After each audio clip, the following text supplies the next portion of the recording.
Each of us has had struggles in our lives, and even though we may overcome them, it doesn't mean that there won't be any more struggles. Some of those problems we may have brought on ourselves, and others were forced upon us. I know that everybody is probably aware that I'm not the only one who went through adversities this year. The outcomes aren't always going to be positive. As many of you know, I was recently privileged to spend time with other teens in Vancouver who have also struggled with cancer and treatments, as I have. If I thought for a moment, why me?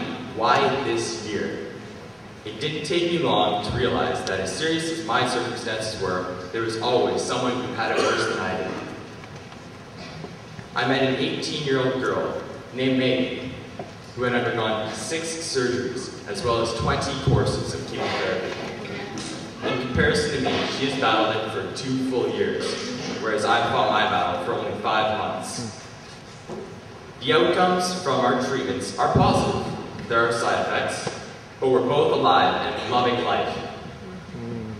Really, one of the greatest things we can do to make it through adversity is to stay positive.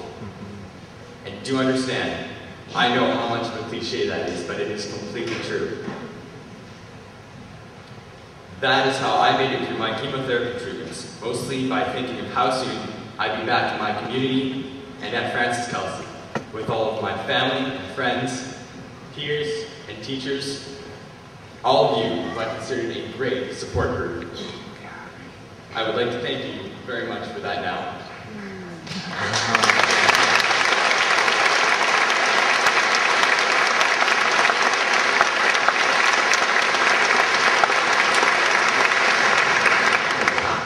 Each of these struggles is more brick and mortar that we add to our character foundation.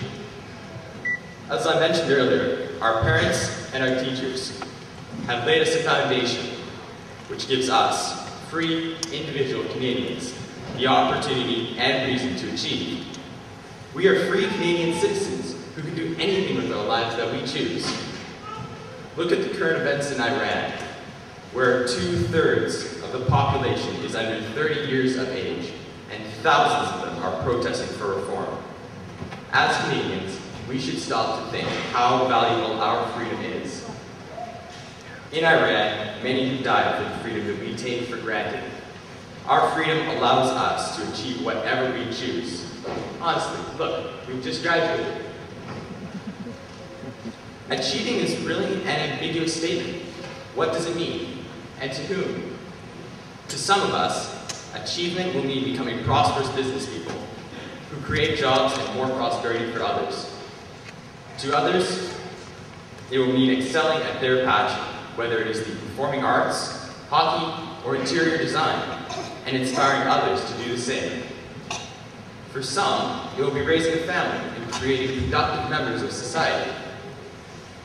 For many, it will be providing humanitarian aid and helping to spread prosperity around the world to people less fortunate than us who merely need to be given an opportunity. Achieving, at its core, is merely applying all of who we are to whatever we want to accomplish.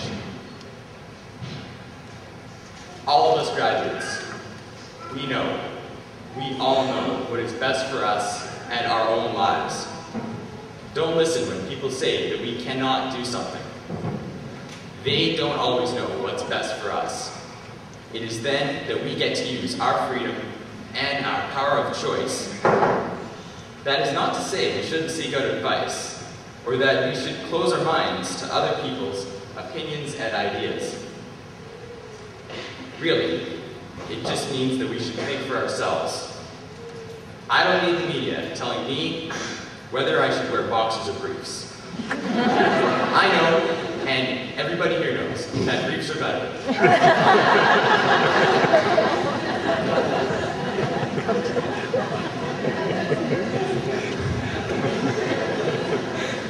We also have to be proactive in our own lives. We can't wait for society to grant our wishes, because society won't. Complacency accomplishes nothing. This is where we add more bricks to our foundation by enriching ourselves. And the best way to enrich ourselves is to be self-reliant, as we are our own best resource.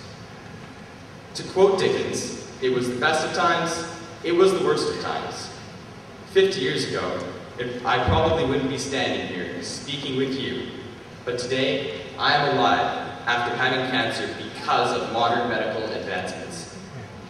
60 years ago, the world was still reeling from many generations of men being lost in 2 world wars. 100 years ago, cruel child labor was still common, and most people lived at the subsistence level.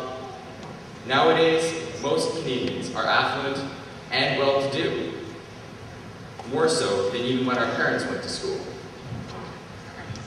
Yes, we still have many problems, but really, we have no excuses now not to work towards solving those problems. My favorite line has to be from Shakespeare, that brevity is the soul of wit. But I do have one more thing to say. Everybody, keep your unearned resources, which include your family, friends, and mentors, close to you, and nurture these relationships. They have laid the foundation of our character, and in the future, we will continue to build these houses with education and experience. We will make these houses homes, and our families will always be welcome there. In mastering life's tests, know that you have the resources to reach out and make the right decisions, so be self-reliant. After tonight, we will never again all be together as a grad class. So, I would encourage you, at some point tonight, to stop and look around. Burn the scene into your memory. We will never, all of us, be together again as a grad class. Let's make some more great memories together tonight. Thank you again, parents, teachers, family, and friends. You have been integral in forming every graduate here. We will do you proud and carry on your legacy, because we are the Francis Kelsey graduation class of 2009. Thank you and good night.